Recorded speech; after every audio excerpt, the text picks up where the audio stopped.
Good morning, everyone. We will call to order the meeting of the Chicago Board of Election Commissioners for Wednesday, May 28, 2014. My name is Langdon Neal. I'm chairman of the board. To my left is Commissioner Hernandez, and to my right is Richard Cowan.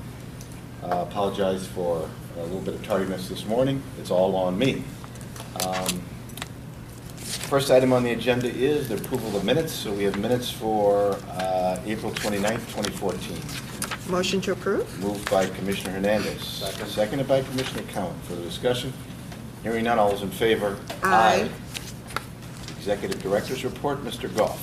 Thank you, Mr. Chairman. I just wanted to give board members some updates. First of all, on May 18th, Overseas Voting Initiative Policy Advisory Board had a meeting here in the city of Chicago. And I sit on that advisory board, and it was our first meeting to get together to find out what we were going to put in place, and they picked Chicago. And I'm really happy. I want to let you know that Mr. Scanlon and Jim Allen accompanied me to these meetings. It worked very well. So I just want to thank them personally that, you know, it was great to have support from staff.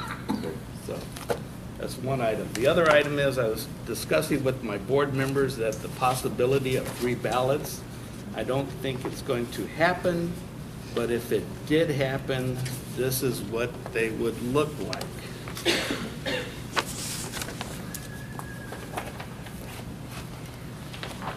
If you look at the first ballot, it's the candidate ballot, and on the back side is your local referendum. And your other 2 ballots would be the constitutional amendments, proposed constitutional amendments. One's in court that it looks like it's may not come out. So I think all possibilities, it will be 2 full ballots, but in some areas, I've tried to figure out if we can fit local option in. It may be 3, but we're not sure right now. But I just wanted to keep the board members informed. Worst scenario, this is what this ballot would look like if there were 3 ballots. If all of the public propositions are on, I realize that the one on redistricting, there's a question on signatures, but including the ones that are apparently making their way through the legislature, would that mandate 3 ballots? If everything's on 3 ballots. So, well, I guess we just wait and see. we're waiting and see, but I wanted the board members to see it. Worst case scenario, this is what it would look like. It's tough to kind of navigate yourself through that. You know, once we find out, Mr. Allen's going to have to do a full court press on PR, because you can see people voting on 1 or 2 ballots and not all 3 ballots. So that could be a problem. And there's a front and back side too? Yes. So it's actually... On all of them. It's actually 6 pages. Right. Wow. And it would be that much, just think how long it would be on the E2P. Yeah. So something that we're going to work on, trying to do a mock with the E2P so you can see what it would look like, but it's going to be large. Well, we'll have it on the website, the ballot, right? So there's going to... Well, we have a facsimile of it anymore, because we Right. moved away from from putting PDFs, images of those, because those were slowing down the website on election day. Those were one of the many factors. The PDFs also, because by the time you shrink that down and you print that out on your home printer, you need a microscope, not a magnifying glass, to try to read it. So it was not helpful the way we had the PDF images before. So we will have a facsimile of it, but you're right, it'll print out, even on your home computer, probably 8 to 10 pages. Yeah. Because the wordings of the questions are extremely long, the state constitutional questions. Yes. So when you print it out, are you saying that the print will be much smaller, or the print will be the same? You know, if we were to print it on a PDF, it will take that large ledger sheet that you have in front of you and shrink it down to an 8.5 by 11. So we don't do the PDF anymore. Right. So now we do a facsimile of it that has the ballot numbers and the candidates' names and yes and no for the retention. And that will print it out in a normal way. Okay. that You can read it, but it'll still be at least 8 pages. I can't imagine it being less. Will it print out in 8.5 by 11? Yes. In the normal In a print? normal font size that you can read without Okay. a magnifying glass. Well, I think that's going to be important to express to the public that we do, in case they want to go online and read it ahead of time, right? And just remember, we're going to have it in English, Spanish, Chinese, and Hindi also, so. Well, that was one question I That had. ballot that you have right now is English and Spanish. So would we have English and Spanish on one ballot, so it'll be combined? Citywide. Citywide. But in certain areas, we'll have it English and Hindi, Okay. or English and Chinese. Chinese, so. But will English, wait, but English and Spanish will be citywide. Yes. But, so that in addition, so what does that do to the ballot? The Well, you would have in a precinct, for example, in the 40th ward that might have the need for Asian Indian and Chinese and Spanish language assistance, you would have 3 sets of ballots for each precinct. Oh. Depending on Possibly language. more if it were a split precinct. Yeah, So the individual would have to request. as they do now. It's not going to be an easy job. This is going to be a huge print job, and just coordinating all the ballots is going Yeah. to be massive. So I know I ask this question all the time for Jim. There's no way we could post in the, say, voting booth, the text of the constitutional question, and just on the ballot have Yes and no? yes and no. Good See question. the ballot on the, No, Okay. because Article 16 of the code requires that the explanation be printed on the ballot. One of the questions on election day is going to be long lines to vote. Is there any possibility of increasing the number of voting stations, even if they're just chairs separated so that there's some privacy and the people could mark the public propositions or something like that, or We- even vote the ballot if they wanted to do it that way? We know that this is going to be an issue, so what we're doing is we're going to make sure every precinct, no matter, how small that precinct is, will have 7 voting stations. We're going to have, your larger precincts will have even more voting stations. So we're looking at the actual population in each one of those precincts to make sure we adjust it. But even the smallest precinct will have a minimum of 7 voting stations. And the precincts are all sufficient size to handle that. And we will have the equipment? We're hoping, yes, we do have the equipment. There is an issue. I've been asked by staff, and that's the next report that I'm going to give you next month, is our disabled voting booths. Right now, we have those big corrugated boxes where we have the chair and the booth all at once. We went to a new voting booth, and we switched out all the old ones. That saved us a lot of space. Problem is that at that time, we did not have enough money to do the disabled booths. I'm looking to get those disabled booths in for this upcoming November election, because now it's making it more critical to have space inside that ESC. The poll books take up a lot of room also. Yeah. And we're looking at a new case for our poll books. So all the stuff that we have combined is going to put a strain on what we do at the warehouse and on how we get the equipment out there.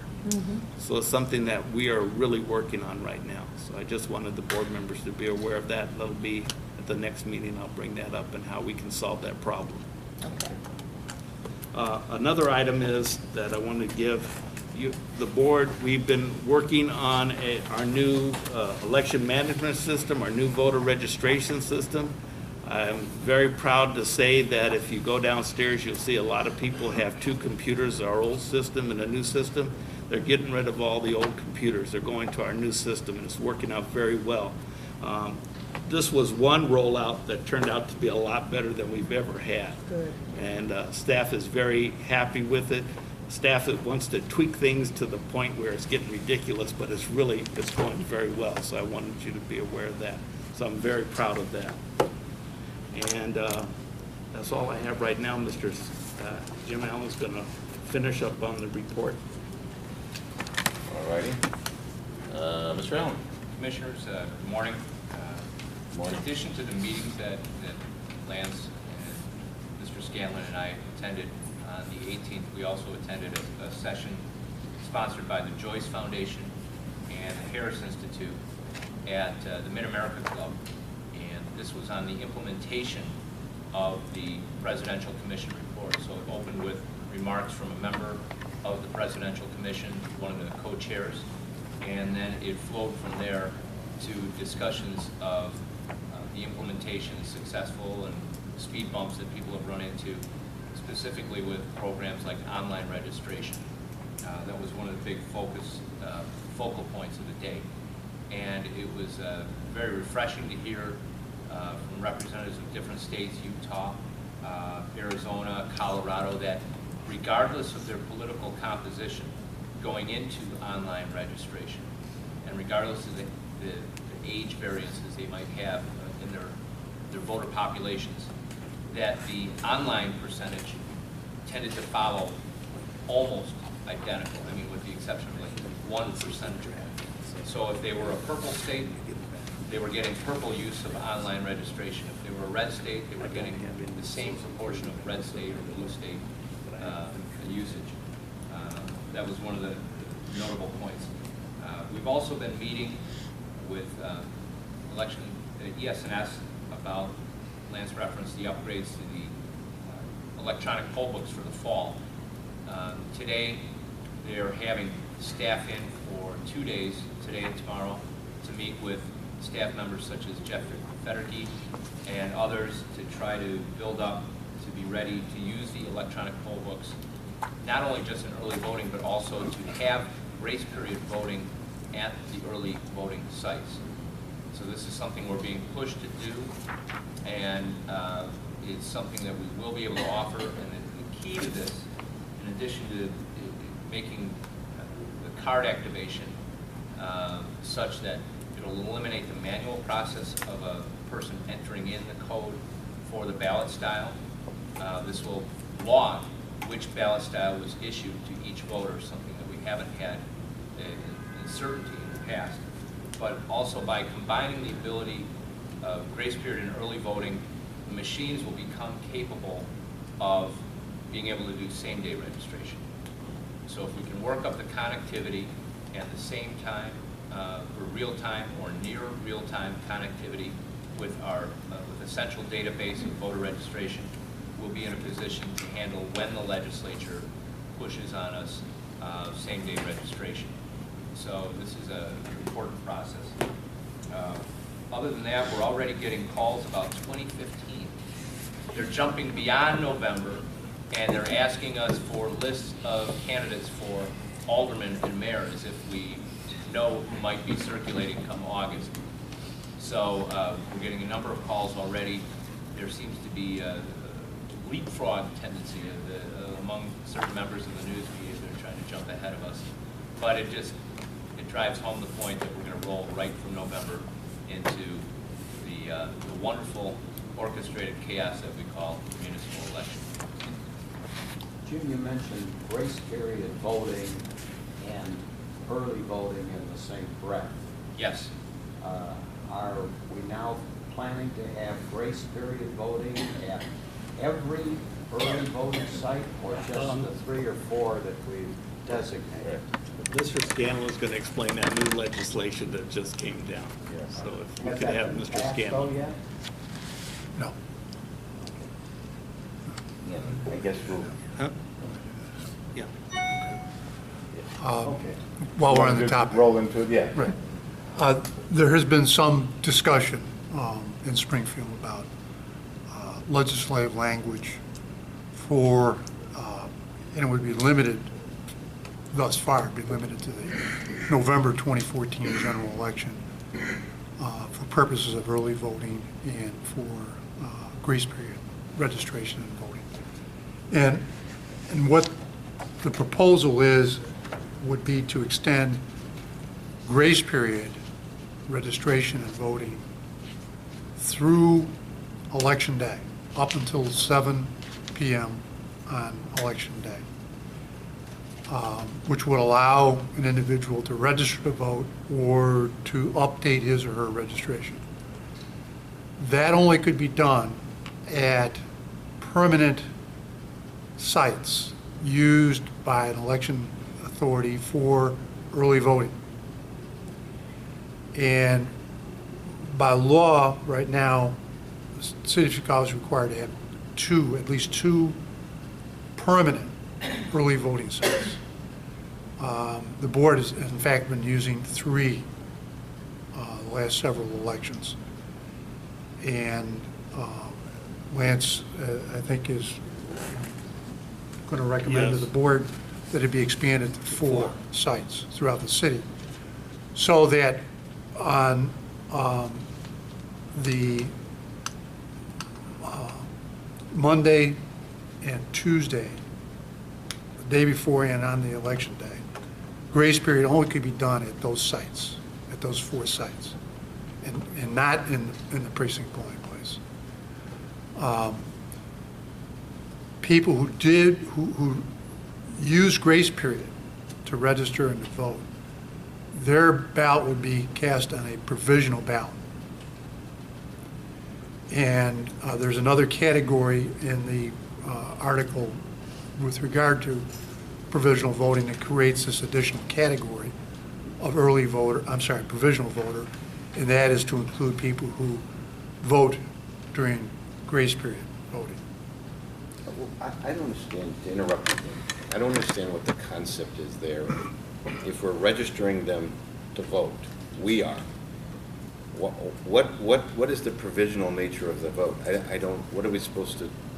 I think that there was some concern that the individual would then, there'd be a safeguard in place so that the person couldn't go, from one site to another and register to vote on election day. Well, we can prevent that, but other jurisdictions that don't have, Right. So I got you. with electronic poll books, we're in a position to prevent that from occurring. But there are many jurisdictions in Illinois that don't have electronic poll books. And so this is a safeguard that's put in place to prevent people from going from polling place to polling place to register and then to vote. So how would we know though, if they go downstate the same day? And as you recall, last year, the General Assembly expanded provisional voting so that if you cast a provisional ballot within the same county, even if it's in a different election jurisdiction, it would be counted, or at least partially counted. right. This, the language so far that deals with this would require or would provide that the provisional ballot would only be counted if it's cast in the correct election jurisdiction. So we would not have a situation where, for example, a suburban voter can register in Chicago, or a Chicago voter can register in Cook during the grace period. It would have to be done in the same election jurisdiction, and if it's not, then it wouldn't be counted. So that way, we would have a record of that Chicago voter who registered. And that, again, would be marked on a provisional ballot, and then after election night, we would count that provisional ballot. Commissioner? Is the net result of this that we have same-day registration in 4 locations? Yes, Yes. yes. All right. And, this is I think, a prelude to things to come. Yes. Now, when the person registers and votes in one of these 4, they're not in their home precinct, presumably. They just mark their ballot or the ballot envelope with their precinct, how does that tie together?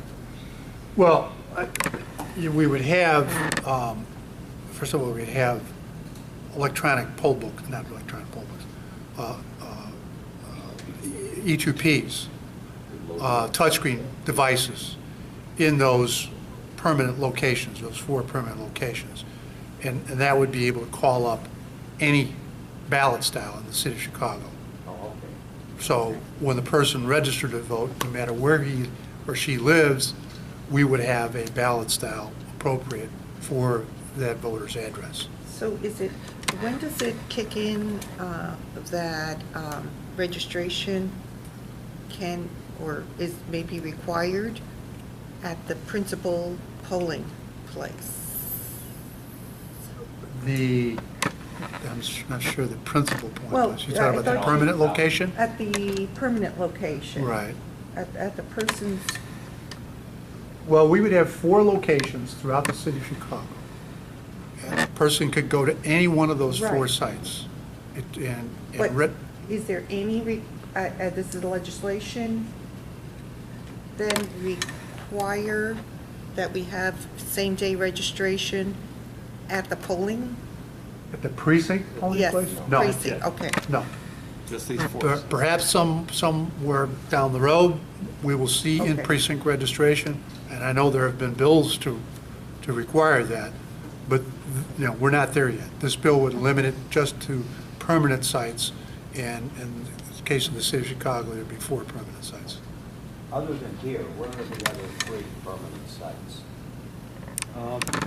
We have, it would be one in the 19th Ward, one in the 47th Ward, Wells Park. Wells Park, Then we would add and we're going to west go side. one on the west side, maybe the West Side Learning Center. We're looking at that right now.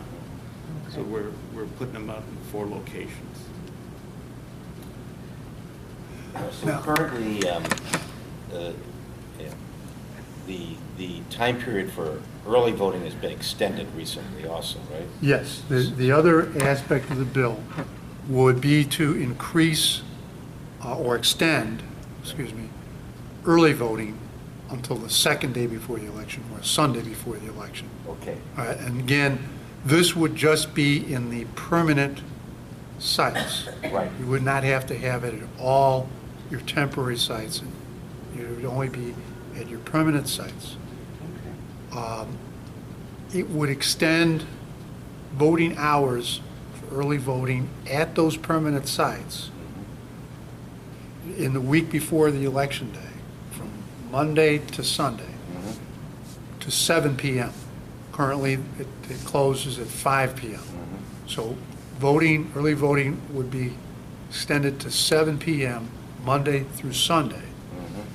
And on that last weekend, Saturday and Sunday before Election Day, you would have to have a total of 14 hours between those 2 days Okay, for early voting.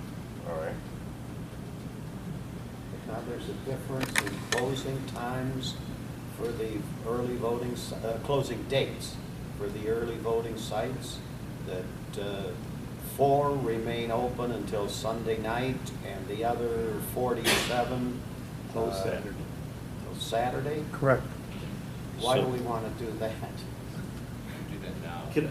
We do that now, and Commissioner, just to let you know, just think, we have 10 machines in each location to pull all those memory chips out and audit them before we just get ready to download them into the system to report on election night is a huge task. Yeah. If we had to wait up until the last one, you would not report. I guess I'm a little concerned with the public dissemination of this information. They'll be saying that you can early vote in 47 locations up until Saturday night at 7 o'clock now, extended hours, and you can early vote at 4 locations up until Sunday night at 7 o'clock. Yeah. Commissioner, if I may, we used to, at one point, have early voting at all 51 sites, even on Sundays. Yeah. And we discovered that Sundays, for whatever reason, were the most lightly used days, period, whether they were early in early voting or at the latter end of early voting. Subsequent to that, in the last, I believe, 4 years, we've had only certain numbers of sites open and usually a limited number of hours, such as 9 a.m. to 1 or something along those lines, 9 a.m. to noon. And they don't draw a lot of numbers. So it makes sense that if we're going to extend one more day, we not try to have 51 sites open on our most lightly attended days, even if it is the last day of early voting. No, I understand that, and that administratively and cost-wise makes good sense. It seems that we're really getting a challenge here to explain all of this so that the voter doesn't have their list of the neighborhood voting site and go over there Sunday and book's too late. We have been able to communicate that in the past, on the earlier Sundays, that only the 3 sites will be open. I remain confident that we can do the same, and we can put signage up at the other 47 sites after we shut them down that directs the voters to the nearest regional site. And that's why it's so important that we have a partnership with our community organizations also. Yes. We're going to be meeting with them also to get the word out on this. So yet they had another complexity on the last 2 days, so after Sunday, so Monday and Sunday and Monday, for grace period, you'll take down the signs, early voting. Maybe we should have a sign that flips open. Flip on the back side and says grace period voting. In English, Spanish. Yeah, English, Spanish, yeah. So we'll do it on both sides. And one side, and Jim, you'll run out to those 4 locations, get up on your ladder, take down the early voting sign, flip it over, and it'll say it'll become a grace period voting site. Just to add further confusion to it all. Gotcha. Okay. Now there'll be a quiz at the next board meeting. Yes. Who remembers Yeah, I'll all? have to have a cheat sheet at my press conference on that one. Okay. We're going from a fast fact card to a fast fact book. Yes, Yeah, no kidding. right. It's, well, all I can say is between early voting and grace period, we just need to get as many voters out as possible. We really need to push that, so And that's why meeting with our community Yes. organizations is so important. I agree with that. Okay. Any other thing we can add to this situation? Challenging situation again for election authorities. There's just one minor item I neglected to mention. You have in front of you the report that I emailed to you about the election judges and which ones were no-shows, and it indicated that we had 488, or 40% of our no-shows were from the Democratic Party, 717, or 60%, were from the Republican Party, and in both parties, party-appointed judges were much more likely to be the no-shows than our over-the-counter. And this goes back, Mr. Chairman, to the remarks you made that you prefer to have, instead of R judges or D judges, Q judges. The numbers don't lie. There's one other thing I'd like to point out, is that in terms of attendance, I'm looking for it now, but I think the other category was consistently lower or had higher attendance. The other category being our students. So our high school and college student judges and our language assistant judges, yes, were more likely to be there. To be there. So much for our kids don't get to where they're supposed to be on time. You know, I mean, Well, and the thing I don't know what to say on that. You know. And what sort of leapt out at me was that both political parties had the highest percentage of no-shows among their own appointed judges. Right. So that that discipline or that encouragement or that responsibility, however you want to define it, is weakening. Yeah. And it also, and I'm sorry we don't have our advocate here today that likes to make a big deal about, you know, Democrat versus Republican parties. I won't go there. Yeah. I'll stop. But I think it does speak, Don't it put speaks on that volumes. Correct, I won't. It speaks volumes to that argument. Okay.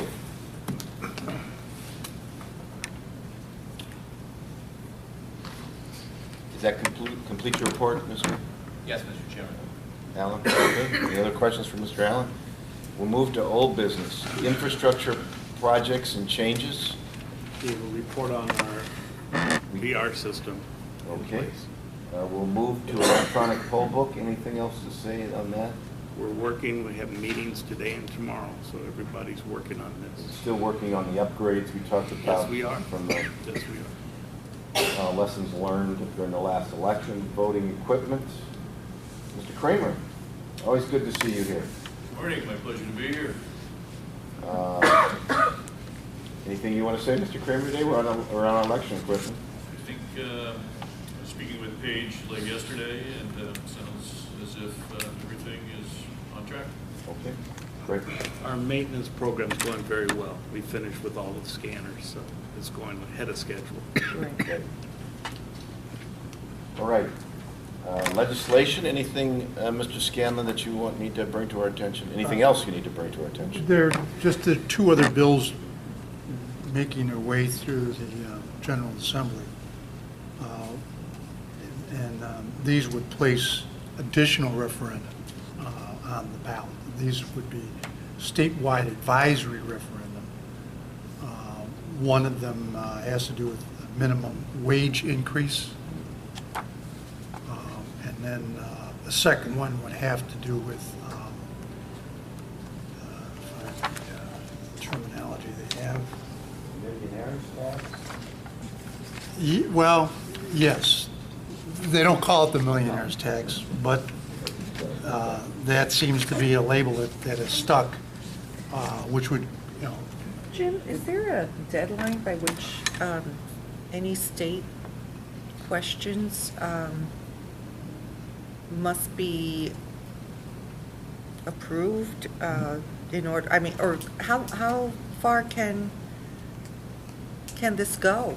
Well, these are advisory referendum. There is a deadline for constitutional amendments, which is passed. Right. But these are advisory referendum, So- and they can do it anytime they're in session. And they're scheduled to be in session through the 31st of this month. Okay. So And there's if- still- and if special sessions are called, would that? It could be done in special sessions as well. Right. The good news With- is these questions are small. Correct. They don't take up as much. They don't take up as much ballot space as the constitutional amendments, since there's no requirement for an explanation. So I just wanted to mention that. And beyond that, I don't know, anything can happen in the last days of the session, and things may pop. As soon as as soon as I hear anything, I'll certainly send it along to the commissioners and the board. But Is there anything further on the two bills related to the use of schools as polling places? Well, there's one bill that's still alive, and it still has a chance to be passed, and that's the bill that would further clarify the right of the election authority to request that a school be used as a polling place, and also would encourage school districts to declare Election Day to be a Teachers Institute Day or a special holiday. So that bill is still alive. It's in the Senate. It was a House bill. It passed the House. It's in the Senate. It's on the calendar for third reading. It's been on the calendar for a while now, but it's still poised to be passed if that's the will of the General Assembly.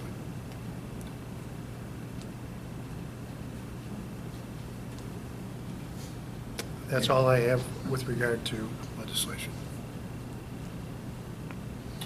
Okay, thank you, Mr. Scanlon. Oh, Yep, I should mention, yes. there is also a bill that would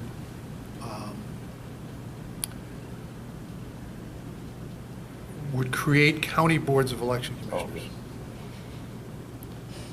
And counties with 2 million or more population, which would apply only in the case of Cook County. It would create a county board, would abolish the municipal city board, would provide that the members of that board be appointed by the chairman of the county board, and would allow, but would not require, that the county clerk be appointed as one of those commissioners. That bill, it's a House bill. It was approved by the executive committee on Monday, as amended with the amendments to create this county board of election commissioners. It's been quiet since then. There's been no movement on that bill. I don't know what the likelihood of its passage is. I doubt that it's very strong. But if I do hear anything more, I will certainly forward that along to the commissioners. I'm sorry. Would such a bill have the same party breakdown of Rs and Ds? Same numbers, same party breakdown, yes. Just a difference in the appointing authority, That- among other things. That's correct, yes. Is there a sponsor for that bill? Speaker Madigan is the main sponsor of the bill. It was, it was a shell bill, technical amendment. The substantive amendments were sponsored by Representative Arroyo in Chicago. Gee, I got a chance to pass that. Okay. Thank you. Any other questions for Mr. Scanlon? If not, we'll move to judges of election, report on no-show. Mr. Allen already summarized that report. This is very helpful, thank you. I found it very useful.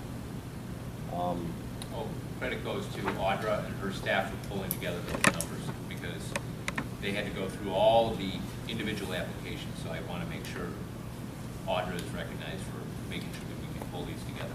Excellent work by Audra and her staff. So I take it then we're going to, besides this being useful information to us, then can we take the individual no-shows and either determine whether or not we're going to allow them to be a judge in this upcoming election? Well, one of the reasons we gather identifying information on each application is to make sure that if they were a no-show in the past, even if they're a registered voter in Cook County, we can identify and not put that person Yes. on again, even if they've moved to no location or they're applying to be a judge in a different ward. Right. So we're able to go back to our records and see that, this John Jones with this date of birth and these last 4 digits of social security number did not serve in the past. Let's not appoint that person again. Excellent, excellent. All right, 2014 support and maintenance agreement with Dominion. Mr. Goff? Yeah, Mr. Chairman, this is an item that Mr. Scanlon and I have been working on for quite a while with Howard Kramer, and we finally hammered out some language for this maintenance agreement. And I'm requesting that the board members pass this. It's something that we've been working on for a while. It's past due. We've already started doing maintenance on the equipment, so they've been doing the work. Mike, There could was- you just summarize the financial terms and also Could you do that? what the agreement in general obligates Dominion to do?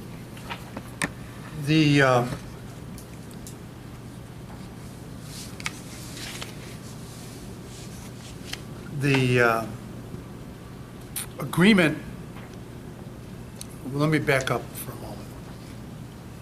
There was an agreement that was in the board agenda book at the last board meeting under then new business, now old business.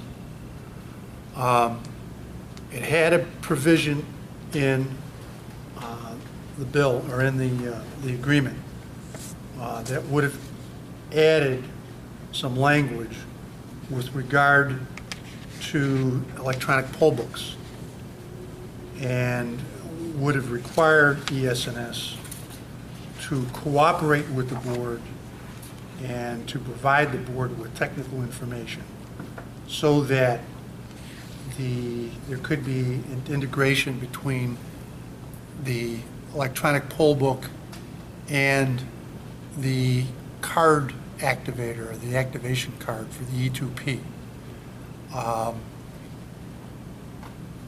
The Dominion had some thoughts about trying to put that in as a separate agreement. I think Howard and Dominion have pledged their cooperation to the board and any third-party vendor that's working with the board in terms of developing an electronic poll book integration with the E2P. So that much was clear.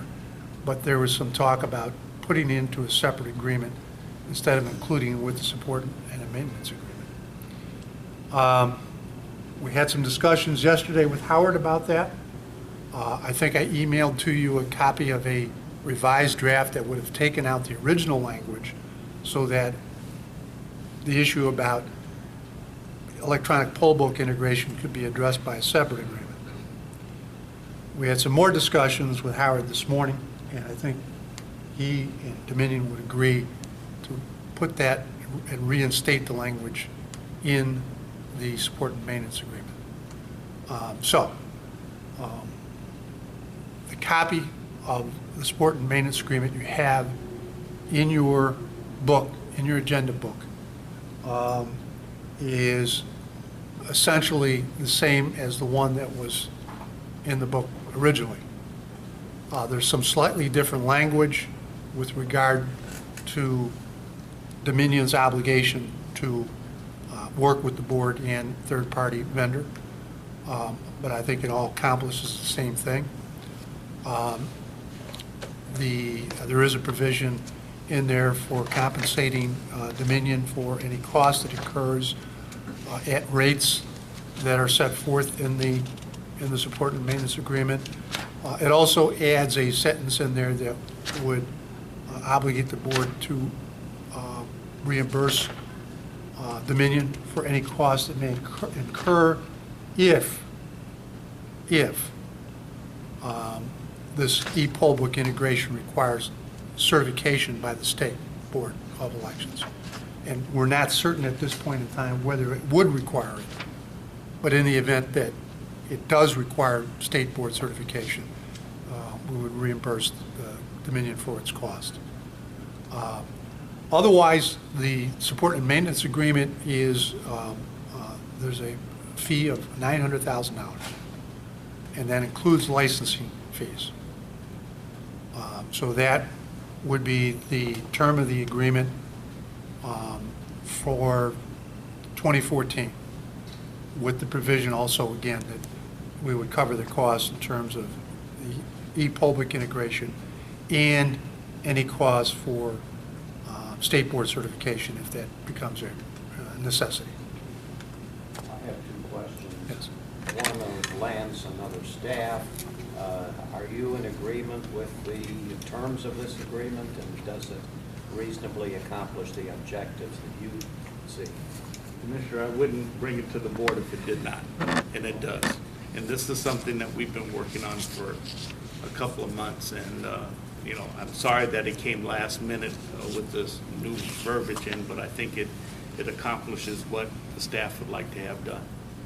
My second question is, if Dominion needs to get certification from anybody, shouldn't that be their cost and their responsibility, as in all other certification processes? I guess I'm not clear why we would pick up the cost for any vendor to have their equipment certified that we are then using and compensating the vendor for. Yeah. Because, Commissioner, this is beyond the scope of the original agreement with Dominion in terms of the voting equipment, the voting machinery that we've acquired from Dominion. This goes beyond the scope of that. It requires additional functionality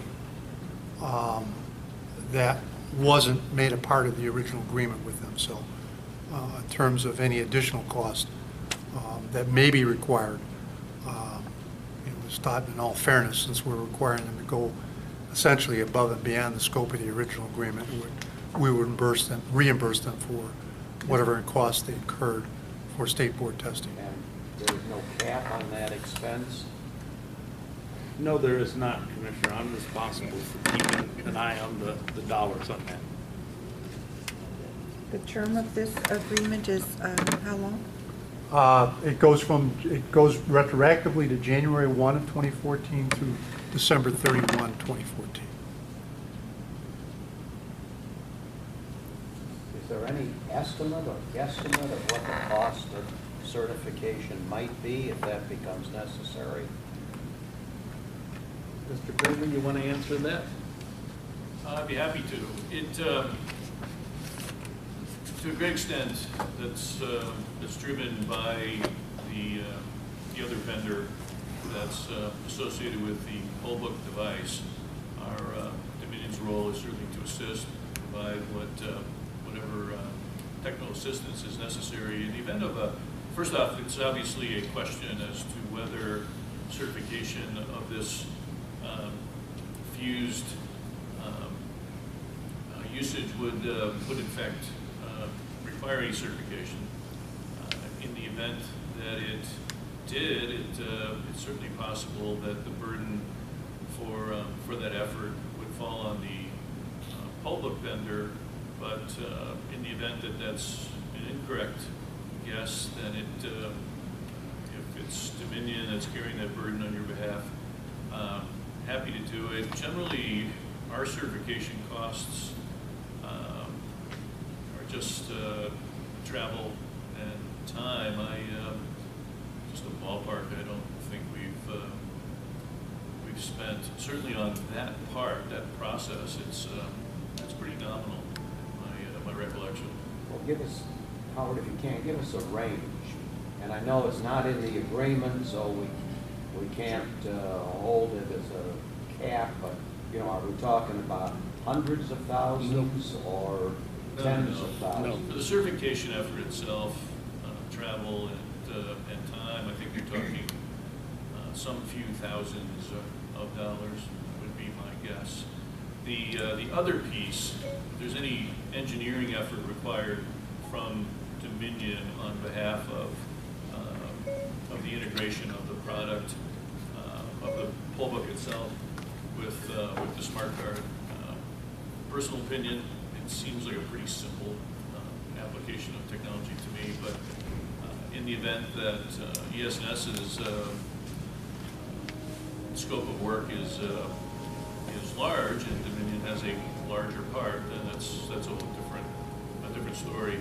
Haven't seen anything yet from ES&S. I'm reaching out to them right now, frankly, to get my piece in motion as fast as we can. Okay. I just had one question, and that is with one of the exhibits. And that would be Appendix A, number 2, pricing and payment. It shows payment all the way through 2019. That's if we go to new voting equipment, Mr. Chairman, but on page 11 is actually the pricing.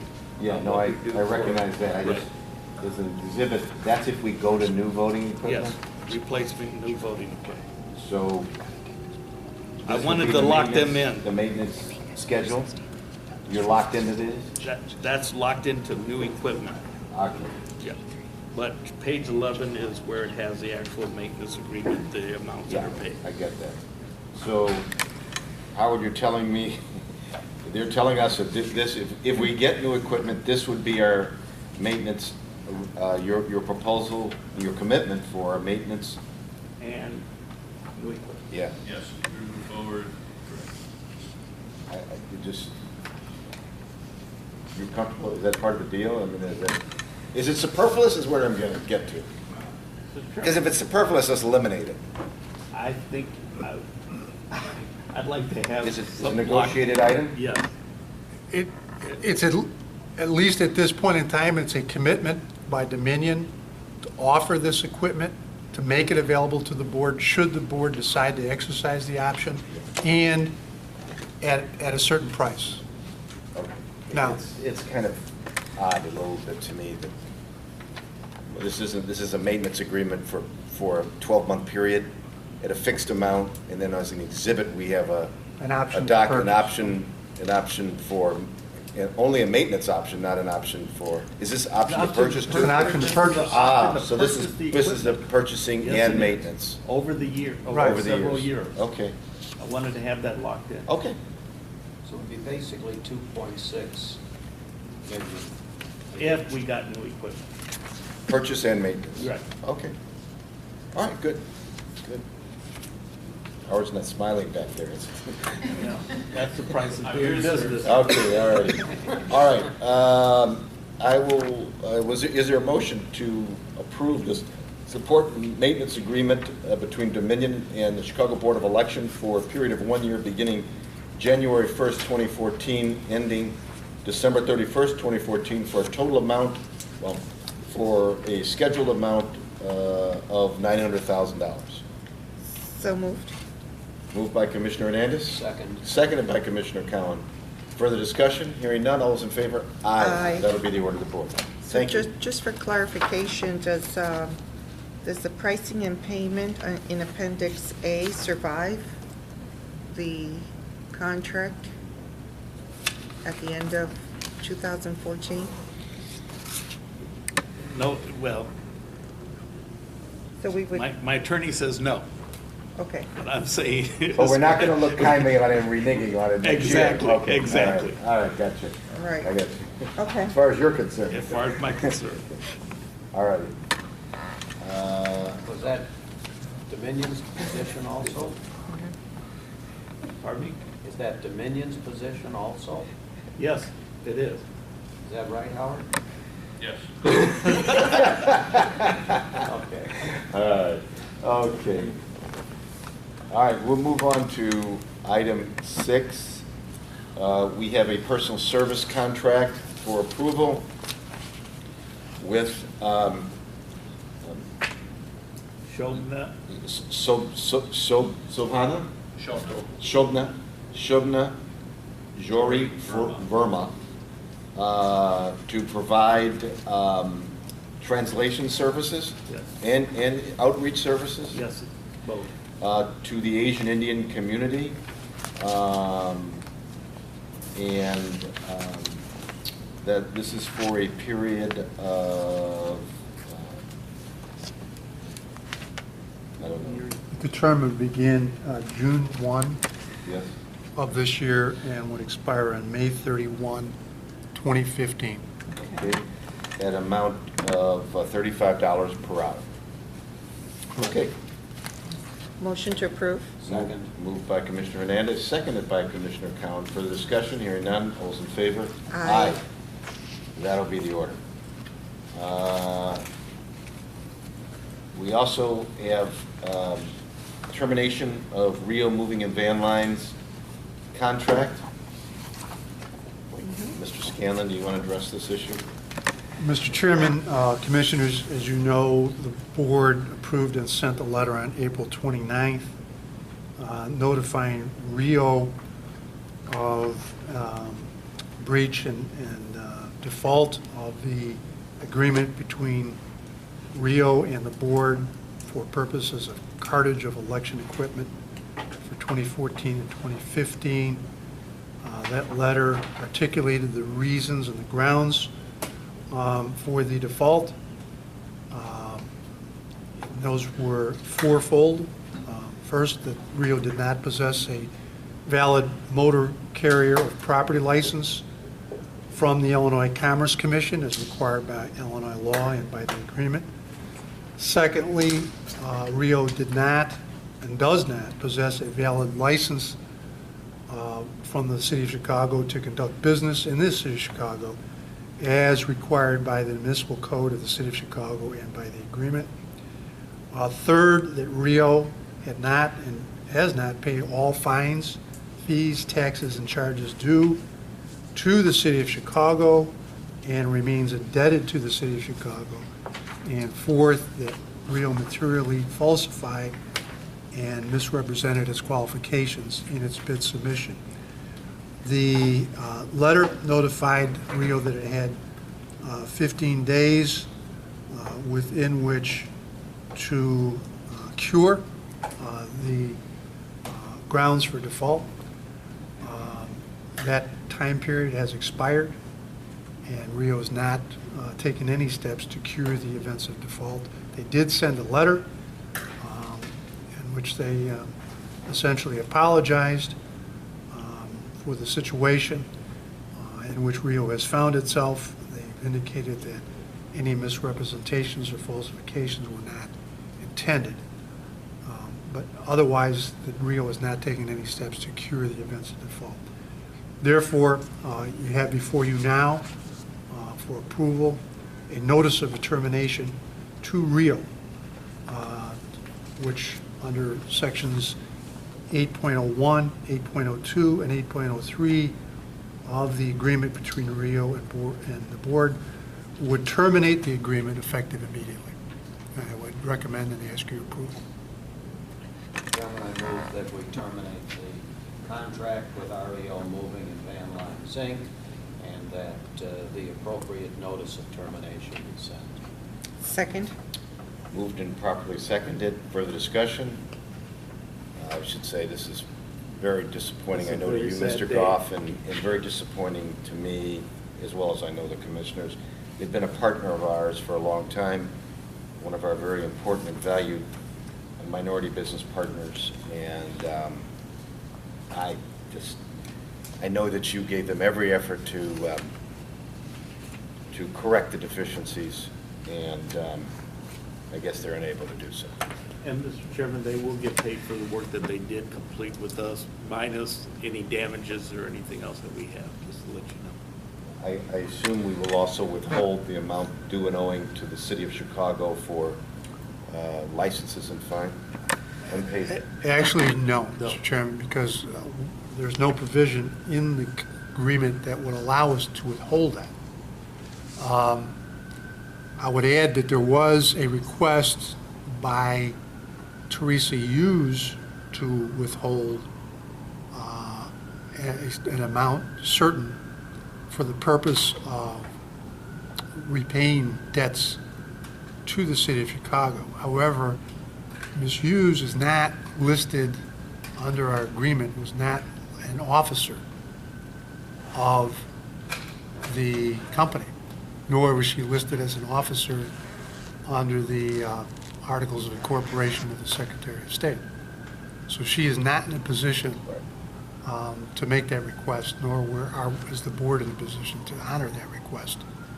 And so, I think we have to pay them the amount that they're due under the agreement, less amounts that are withheld under the agreement for late delivery penalties and damage claims. It's going to be up to Rio to honor its commitment to the City of Chicago. Did they perform satisfactorily so that they're being paid for services that were of value? Yes. Okay.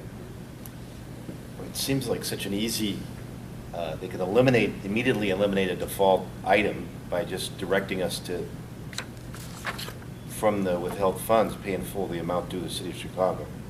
True, but the major problem is their lack of a valid motor license carrier license from the Illinois Commerce Commission. Yes. That to me, is the most serious of all the issues that Rio confronts. And I think, to me, the most serious was that at the time of making their application, their failure to disclose these things. And that is extremely, extremely troubling. Knowingly attesting that they complied with all the requirements of the board, and knowing that they at that time, they were not in compliance. So that is extremely troubling for me, and if Rio somehow manages to correct all of these things, I would have serious misgivings in the future about whether they should be awarded any work.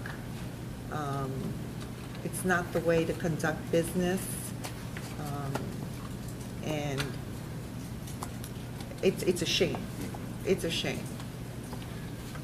Point well taken. Okay, moved and properly seconded. All those in favor? Aye. That'll be the order of the board. Let us move to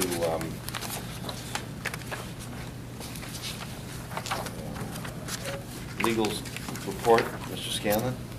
Mr. Chairman, I have nothing further to report. Okay. We do have two vouchers to approve.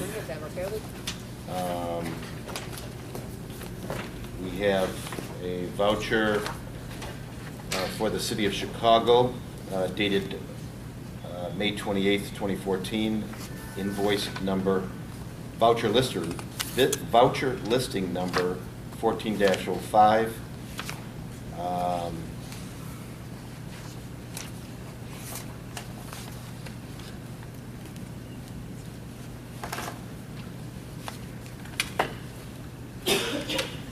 Frank, can you usually put it, the amount up Yeah. front on the agenda?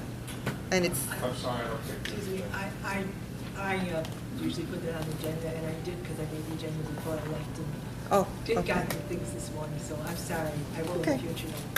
All right, that's City of Chicago voucher 1405 totaling $566,781.57.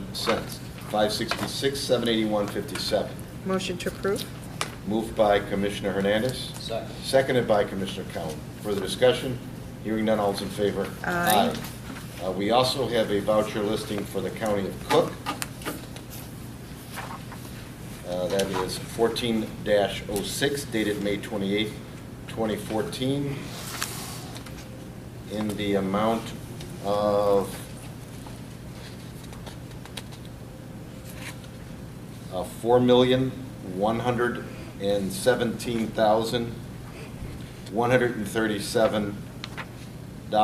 $4,117,137.72. $4,117,137.72. Those are for a large amount for our moving cartage services for the election, early voting payroll,